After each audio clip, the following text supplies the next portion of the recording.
마가복음 14장 43절에서 52절 예수께서 말씀하실 때에 곧 열둘 중의 하나인 유다가 왔는데 대제사장들과 서기관들과 장로들에게서 파송된 무리가 금과 몽치를 가지고 그와 함께 하였더라. 어제 우리가 그렇게 기억에 머릿속에 잊혀지지 않는 겟세마네 기도를 묵상을 했습니다. 우리는 겟세마네 기도 이렇게 하면 피가 땀이 핏방울처럼 떨어지는 그것을 생각할 수 있는데 그게 딴 게 아니라 적극적 완전 피동이었다라는 것입니다. 우리는 예수님을 볼 때마다 왜 그렇게 그냥 십자가에 달려 죽기를 했으면 죽으면 되지. 왜 그렇게 제자들까지 괴롭히면서 그렇게 기도해야 되느냐. 그렇게 진땀을 흘리면서 기도해야 되느냐. 그렇게 이해가 안 가지만 우리에게 하나님께 물어보고 그 길이 무엇인지 듣고 그대로 순종하는 것이 완전히 피동되는 것이지. 그걸 그렇게 하지 않고 그냥 하나님이 다 알아서 하니까 하나님 하는 대로 그냥 따라하자 이렇게 하면 안 되는데 그게 5달란트 받은 사람하고 1달란트 받은 사람하고 그게 다른 것처럼 그 1달란트 받은 사람은 그거를 묻혀놨다. 왜 묻혀놨나? 그러니까 하나님 마음대로 하니까 하나님은 내가 안 해도 되니까 그걸 해놨습니다. 이렇게 하니까 악하고 게으른 종아 나가서 이를 갈고 있으라 어두운 데서 이렇게 해서 벌 쏘고 있는 거죠. 깜깜한 데 가가지고 울면서 이를 갈면서 왜 내가 그걸 몰랐을까? 노력을 하기 싫어서 안 한 거 아닙니다. 몰라서 안 한 거죠. 하나님의 뜻을 모르니까 딴 데다 용을 쓰고 그걸 땅에다 묻어놓고 얼마나 노심초사했어요. 저거 누가 알고 훔쳐가면 나는 주인 오면 죽었다 이러면서 그것만 신경 바짝 쓰고 있지. 근데 장사하는 사람은 정신없이 그냥 이리 뛰고 저리 뛰고 해서 남겨서 주인 올 때 탁 남겨드렸을 때 주인이 좋아하면서 그 1달란트 가진 사람 걸 뺏어가지고 주게 되죠.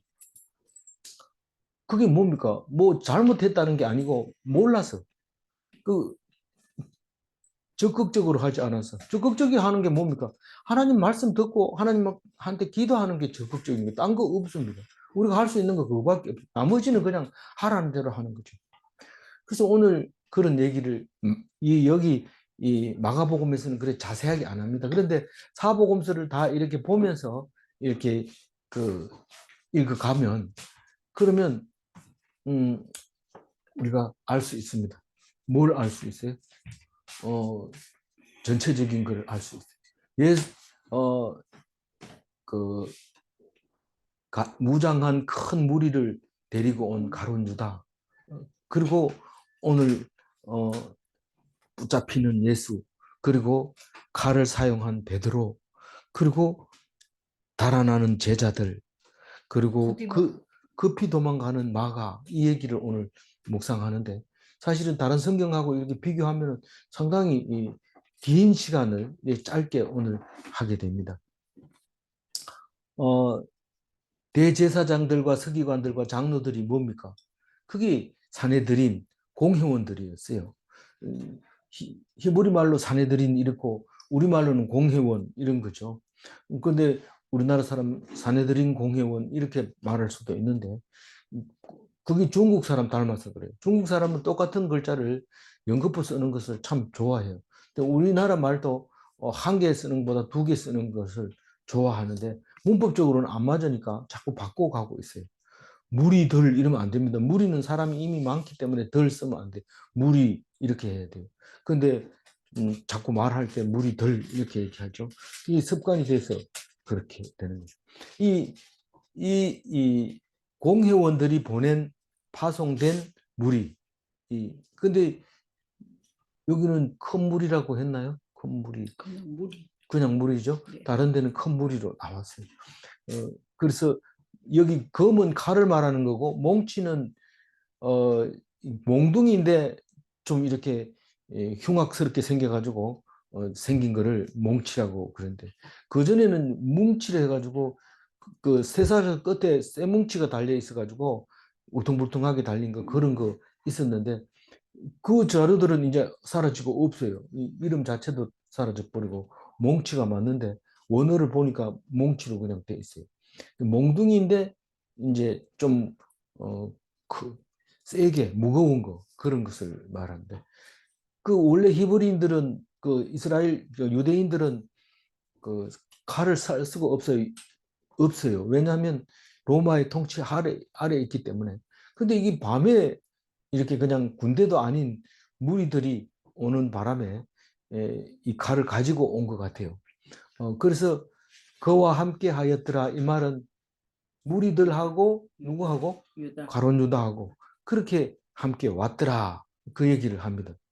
근데 그 요한복음에서는 참 자세히 나와 있는데 군대와 하속들 그러니까 유대인들 중에서 군대가 있었다는 거죠. 군대가 있었는데 그 유대인들의 군대 뭐 이렇게 칼은 가질 수 없는데 이건 지금 그, 그 요한은 이제 제일 마지막에 쓰여졌잖아요. 그러니까 칼이라는 말 안 쓰고 몽치라는 말 안 쓰고 등과 횃불과 무기를 이렇게 그냥 했어요.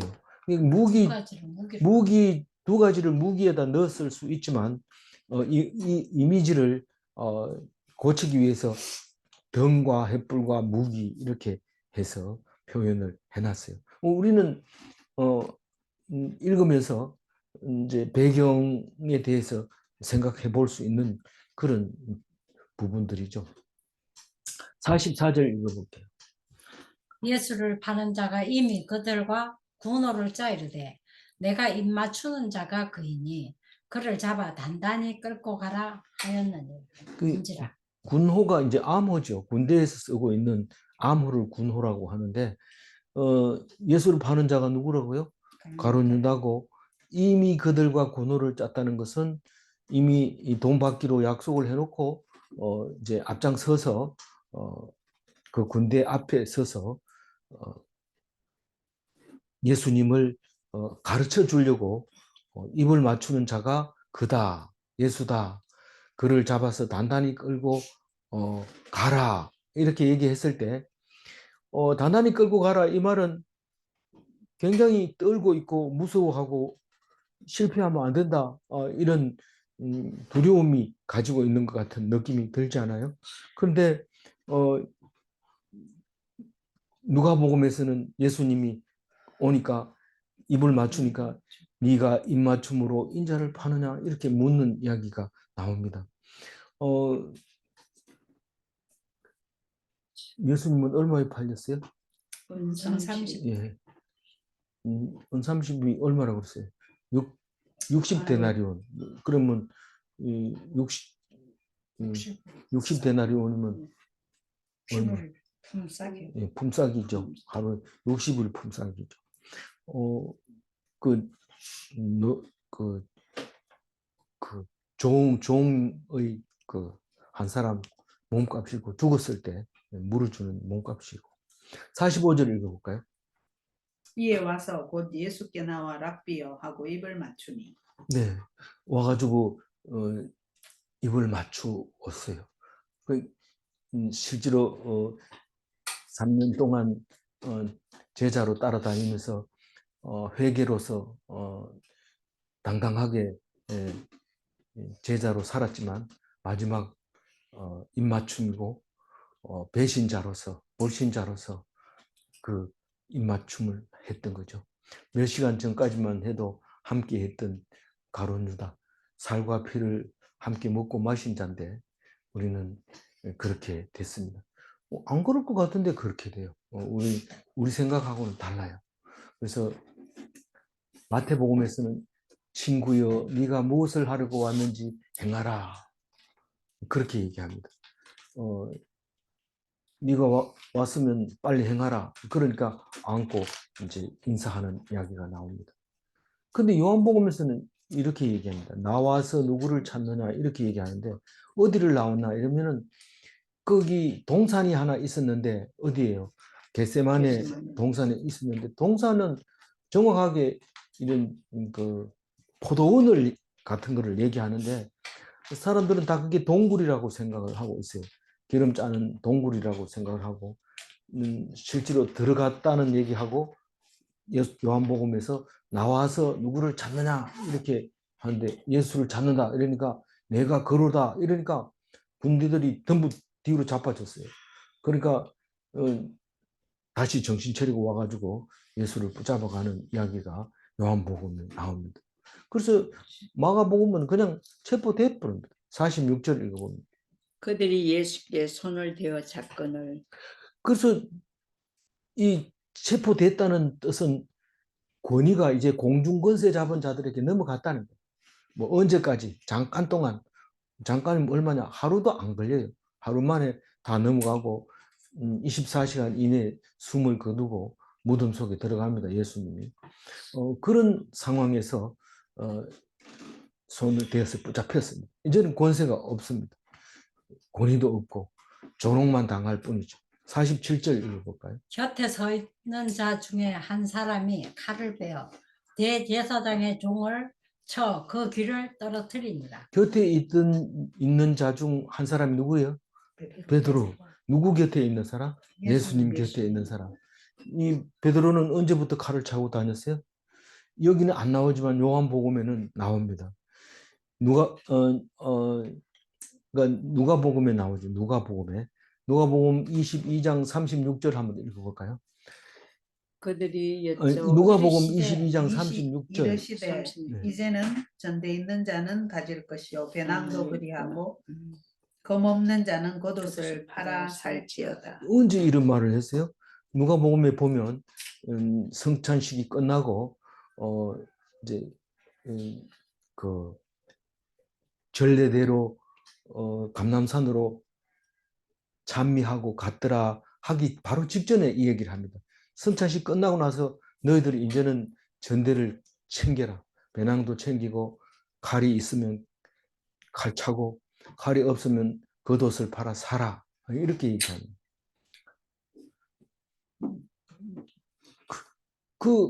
그런데 뭐 38절에 보면 이렇게 해요. 읽어볼까요? 누가복음 22장 38절. 그들이 여짜오되 주여 보소서 여기 검 둘이 있나이다 대답하시되 족하다 하시니라. 그래서 두 사람이 칼을 가지고 있어요. 하나는 베드로가 가지고 있고 하나는 누가 가지고 있는지 몰라요. 예수님이 가지고 있지는 않았을 것 같은데 누군가가 하나를 가지고 있어요.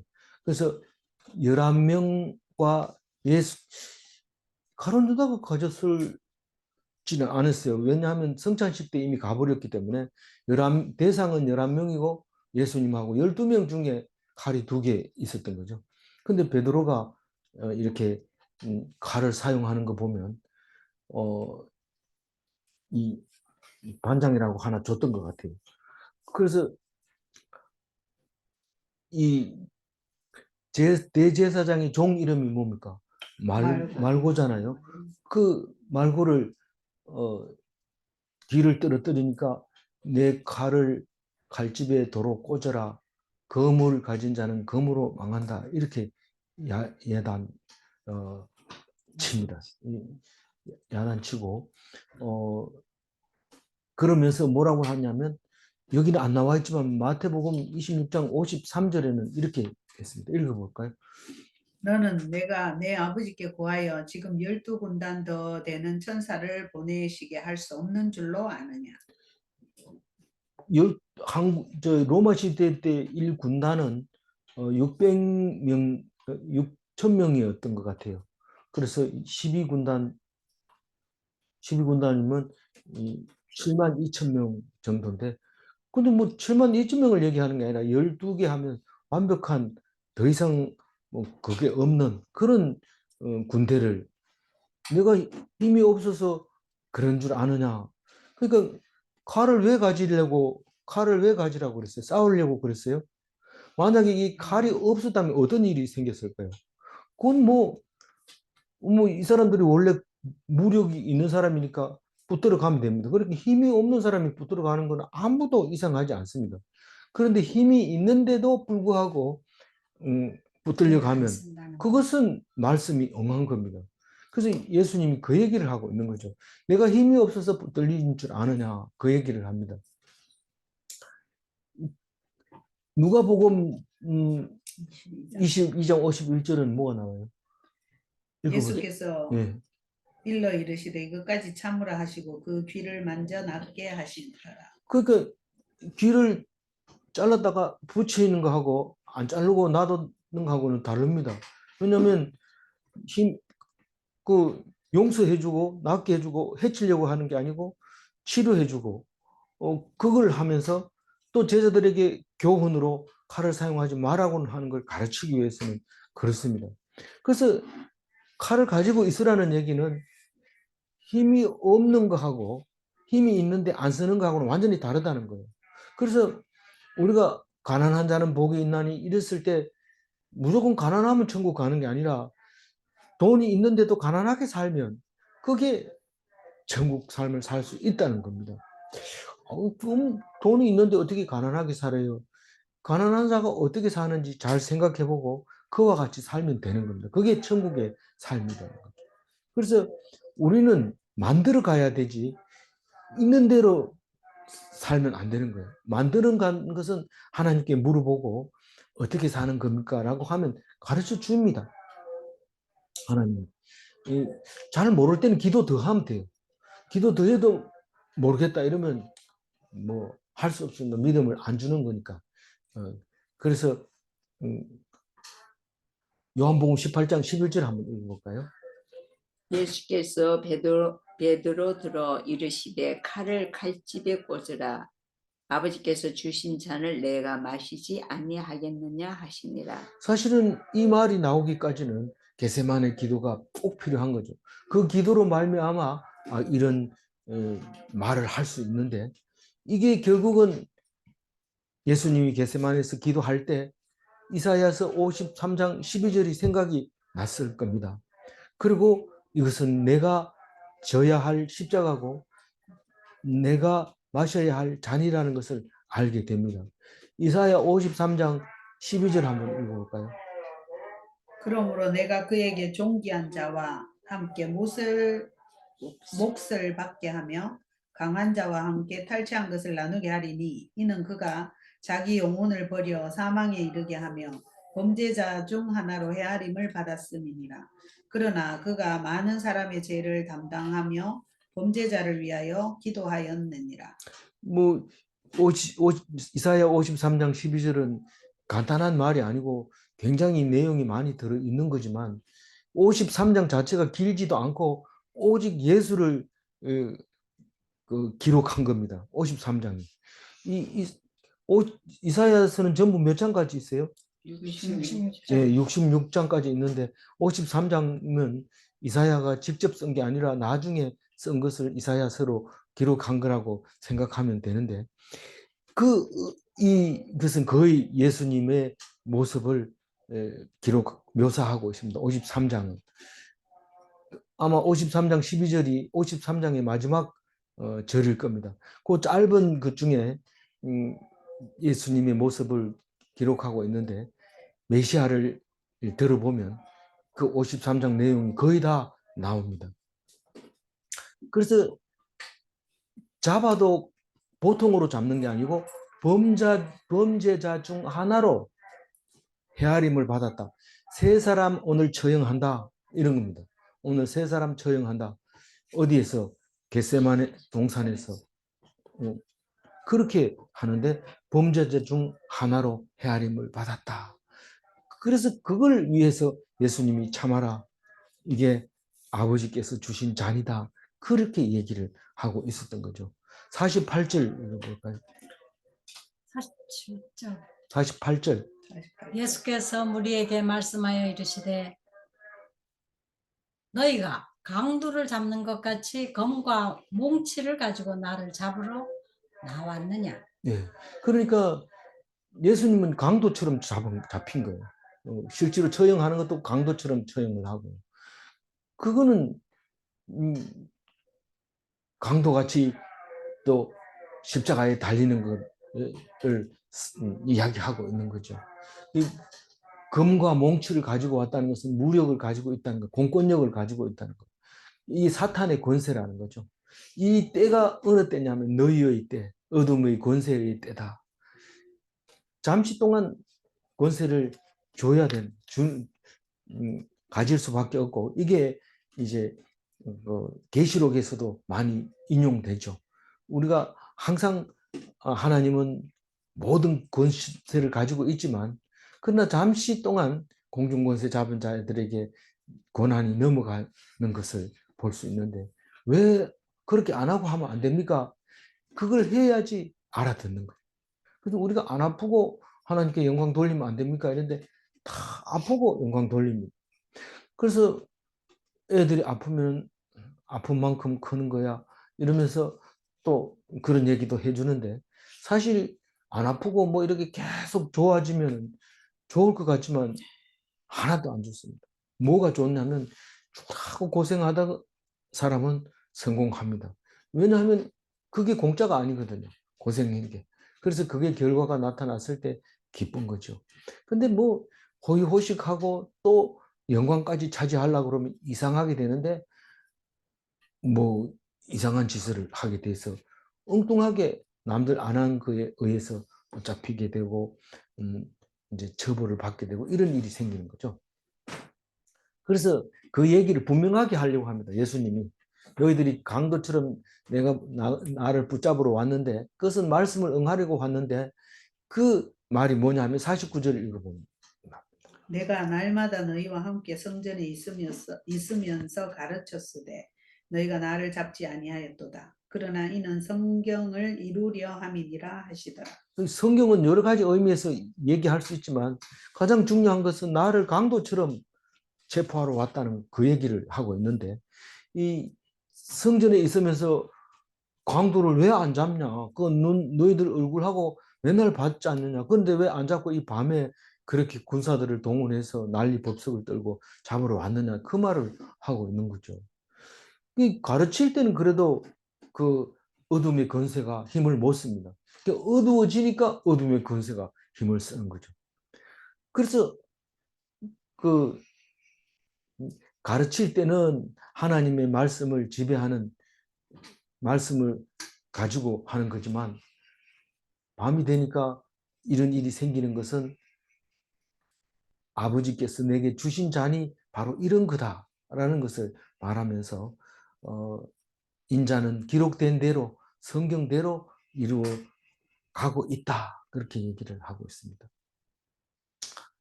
50절 읽어볼까요? 제자들이 다 예수를 버리고 도망하니라. 목자를 치면 양들이 다 흩어지리라 이건데, 도망가는데, 도망가가지고 어디가 있어요? 구석구석 숨어 있죠. 어디 숨어 있는지 모르지만 예수님이 붙잡혀서 숱한 고난을 당하고 숨지고 3일 뒤에 살아날 때까지 어디 숨어 있다가 이제 갈릴리로 가게 되죠. 근데 예수님이 먼저 가버립니다. 그래서 달아난 제자들은 말씀이 그렇게 달아나게 되어 있다고 얘기를 합니다. 그게 스가랴서 13장 7절인데 어제 나왔던 얘기인데 다시 한번 읽어봅니다. 스가랴 13장 7절. 만군의 여호와가 말하노라. 칼이 맞아요. 칼아 깨어서 내 목자 내 짝된 자를 치라. 목자를 치면 양이 흩어지려니와 작은 자들 위에는 내가 내 손을 들이우리라. 스가랴서는 13장은 조금 오래 묵상해야 되고 잘 생각해야 되는 거지만, 여기서 말하고 싶은 것은 목자를 치면 양이 흩어진다, 그 얘기를 하고 있는 겁니다. 51절 읽어볼까요? 한 청년이 벗은 몸에 배 호디부를 두르고 예수를 따라가다가 무리에게 잡히매. 이 배옷 이불을 두르고, 이 말은 우리말로 번역해서 그럴 거예요. 우리가 그 그림을 그려가지고 이걸 뭘로 한국말로 번역하면 되겠나, 그림을 이렇게 그려주면 배옷 이불이네 이렇게 하지만, 그 사람들은 그게 옷이고 잘 때도 그걸 하고 그 저당 잡을 때 그걸 저당 잡으면 안 되는 게 밤에 잠을 못 잡니다. 그게 없습니다. 일본 그 여자들이 입는 기모노도 그런 필요할 때는 그걸 깔아놓고 자리를 사용하기도 하고 그런 건데 우리나라는 그런 게 없지만 여기도 그런 옷을 가지고 있었는데 속옷은 입었냐 안 입었냐 그건 모르죠. 그렇지만 이 마가는 옷을 안 입고 배옷 벗은 입어 몸으로 뭐 예, 벗은 몸으로 배옷 이불을 버리고 벗은 몸으로 도망갔다 했는데 빤스는 안 입었냐 이런데 그 안 입었다고 봐야 되죠. 그러니까 그것만 던지면 알몸이 돼버린 거죠. 그래서 오늘 벗은 몸으로 다급하게 도망가는 마가 이 마가복음밖에 안 나와요. 이 말은 마가만 알죠. 근데 자기 이름을 안 쓰죠. 그냥 한 청년이라고 말을 하고 있습니다. 그 예수를 따라가서 이제 무슨 일이 있을까 하고 따라가다가 잡히는 걸 보고는 냅다 튀는 거죠. 안 그러면 그 주변에 있는 사람들이 다 잡혀가니까요. 베드로는 자신만만하게 그 옆에 갔다가 결국은 3번 부인하게 되는 그런 일을 당하게 됩니다. 47절 읽고 마무리할게요. 곁에 서 있는 자 중에 한 사람이 칼을 떼어 대제사장의 대제사장의 총을 쳐 그 길을 떨어뜨리니라. 베드로는 제자들의 악역을 혼자 담당을 했어요. 그러나 베드로만 그런 게 아니고 베드로는 그냥 대표니까 그렇게 하는 거지 다 똑같은 거죠. 가진 것으로 악을 가리는 데 쓰지 말아야 합니다. 내가 칼이 있다고 칼을 함부로 쓰면 안 됩니다. 우리가 자유함을 가지고 있으면 그 자유함을 가지고 죄를 가리는 데 쓰지 말라고 얘기를 하잖아요. 말씀하시잖아요. 그러면 우리는 돈도 많이 있고 힘도 있고 자유도 있고 그렇다고 해서 그것을 마음대로 하게 되면 죄를 짓게 되는 겁니다. 그래서 없으면 괜찮은데 있는 것 때문에 죄를 짓게 되는데 베드로 모습이 나의 모습이죠. 그래서 니는 재산이 없는 게 훨씬 나을 뻔했다. 돈이 없는 게 죄를 안 지을 뻔했다. 능력이 없는 게 훨씬 나을 뻔했다. 그렇게 되는데 우리는 그걸 오늘 깊이 생각해 봐야 되는 것이죠. 힘이 있다고 쓰는 게 아니라 힘을 가지고도 죄를 짓지 않는 거, 악한 데 쓰지 않는 거, 그것을 오늘 말씀하고 있는 것 같아요. 47절에서. 질문합니다. 가진 것으로 사는 것이 아니라 순종으로 사는가? 많이 가지면 살 것 같은데 그게 아니고 순종해야 하나님이 살려줍니다. 칼을 사용하면 칼로 망하는가? 예수님이 그렇게 말씀하셨어요. 멋진 칼 있으면 좋겠다 싶지만 써보지도 못하고 도둑이 들어와서 그 칼을 가지고 나를 죽이고 물건을 빼앗아가는 것을 생각해야 됩니다. 그래서 칼 같은 거 없애야 돼요. 차라리. 예. 그래서 죽이면 죽겠지만 그래도 칼 같은 거 놔두면 더 위험하다. 그런 생각이 듭니다. 아무쪼록 오늘 말씀 길게 읽어야 되는데 오늘 뭐 다 아는 글에서 부지런히 마쳤습니다. 기도하겠습니다. 하나님 감사합니다. 예수님이 붙잡히시는 그것을 보면서 능력이 없어서도 아니고 그게 좋아서도 아니고 오직 말씀에 순종한 것입니다. 그 말씀이 그렇게 붙잡히게 한 것이냐? 예수님은 겟세마네 기도에서 하나님의 음성을 들었고 이사야의 말씀이 생각이 나서 오직 순종만이 아버지 하나님께서 내게 하시는 말씀이라고 생각하고 끝까지 견뎠습니다. 이제 얼마 안 있으면 십자가에서 죽을 거고 장래 해가 지기 전에 무덤에 묻힐 겁니다. 그러나 3일 뒤에 다시 살아날 것입니다. 하나님, 우리는 맞느냐 틀리느냐 옳나 그러냐 그게 아니라 나를 위하여서가 아니라 하나님을 위해서 순종하는 그래서 영생을 얻는 참된 그리스도인이 되게 하여 주옵소서. 우리를 위하여 그렇게 하여 주실 줄 믿사옵고 감사하옵고 우리 주 예수 그리스도 이름으로 기도 올리옵나이다. 아멘.